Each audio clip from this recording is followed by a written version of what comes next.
नमस्कार दोस्तों। आरआरबी द्वारा असिस्टेंट लोको पायलट वैकेंसी को जारी कर दिया गया है, जो centralised notice number CEN number 01/2024 है। इसमें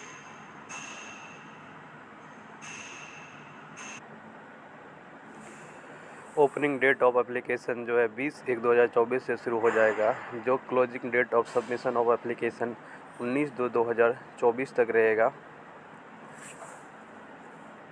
असिस्टेंट लोको पायलट की जो वैकेंसी है 7 CPSE के अंडर लेवल 2 के अंतर्गत आती है, जिसका ग्रेड पे 19,900 होती है।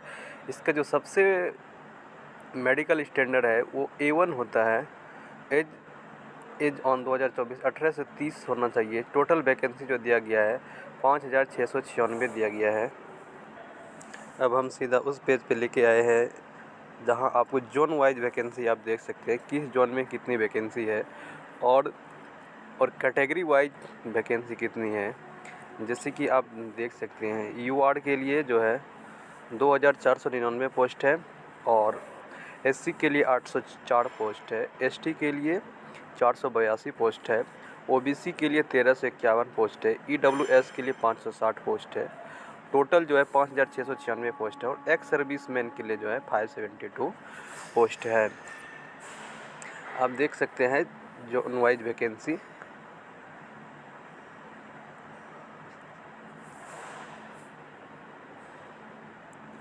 अब हम आपको बताएंगे असिस्टेंट लोको पायलट को कौन कौन से लोग फॉर्म भर सकते हैं, यानी कि मिनिमम एजुकेशनल क्वालिफ़िकेशन इसके लिए क्या रखा गया है।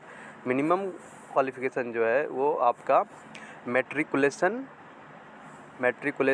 या SSLC +2 प्लस ITI होना चाहिए किसी भी रिकॉग्नाइज्ड इंस्टीट्यूशन से।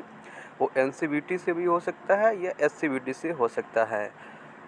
जो ITI जो होना चाहिए ये रेलिवेंट ट्रेड से होना चाहिए, जैसे कि फिटर होना चाहिए, इलेक्ट्रीशियन, इंस्ट्रूमेंट मैकेनिक या मिल राइट या maintenance mechanic radio and TV, electronics mechanics motor vehicle, wireman या ट्रैक्टर मैकेनिक या armature and coil welding, mechanic diesel, heat engine, Turner machinist, refrigerator या एयर कंडीशनर या +2 होना चाहिए प्लस ITI होना चाहिए।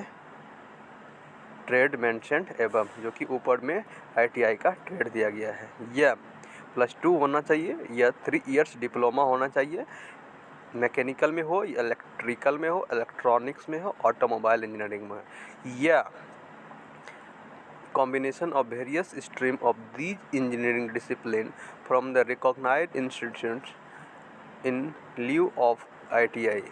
Note: degree in the engineering discipline as above will also be acceptable in lieu of diploma in engineering. यानी कि अगर किसी के पास डिग्री है, जो कि ऊपर जो दिया गया है डिप्लोमा के ट्रेड्स को, डिप्लोमा के ब्रांचेस, वो सभी ब्रांचेस डिग्री के लिए भी एप्लीकेबल होंगे।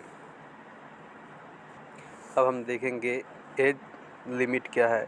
एज नॉर्मली 18 से 30 ईयर तक है, जो कि एज का जो कट ऑफ डेट है वो 1/7/2024 तय किया गया है, लेकिन कुछ एज रिलैक्सेशन भी स्पेसिफाइड कैटेगरी को दिया जाता है। जैसे कि SC एंड ST कैंडिडेट को 5 इयर्स दिए जाते हैं और OBC नॉन क्रीमी लेयर को 3 इयर्स दिए जाते हैं, जबकि ex serviceman who have put in more than 6 month service after attestation, ex serviceman UR EWS के लिए 3 साल, एक्स सर्विसमैन OBC NCL के लिए 6 years, ex serviceman SC ST के लिए 8 इयर्स। वैसे व्यक्तियों को भी छूट दिया जाता है जो ऑलरेडी पहले से रेलवे सर्विसेज में है। जैसे कि अगर कोई employee group D, railway group D में है, मिनिमम 3 इयर्स, उसके लिए UR और EWS के लिए 40 इयर्स एज है, OBC नॉन क्रीमी लेयर के लिए 43, SC ST के लिए 45। इस फॉर्म को भरने के लिए कितना फी लगेगा, इसमें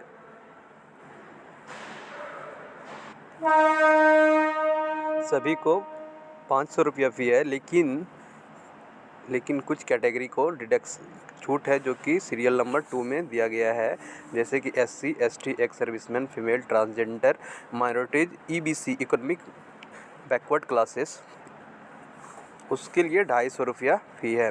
लेकिन लेकिन जो कैंडिडेट 500 देंगे उसका अगर वो फर्स्ट स्टेज CVT में अपीयर होते हैं तो उसको 400 रुपीज़ रिफ़ंड कर दिया जाएगा, और जिसको 250 रुपये लगेंगे उसको 250 रुपये CVT 1 के बाद उससे रिफ़ंड कर दिए जाएंगे, लेकिन बैंक चार्जेज कुछ डिडक्ट होते हैं।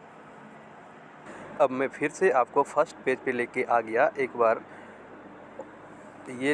ये फॉर्म जो है 20/1/2024 से ऑनलाइन पोर्टल पर अवेलेबल हो जाएंगे, जिसे आप फॉर्म फिलअप कर सकते हैं। इसका लास्ट डेट जो है वो 19/2/2024 रखा गया है। अगर कुछ और जानकारी आप प्राप्त करना चाहते हैं तो इस पर ज़रूर कमेंट करें और अपनी राय दें। धन्यवाद।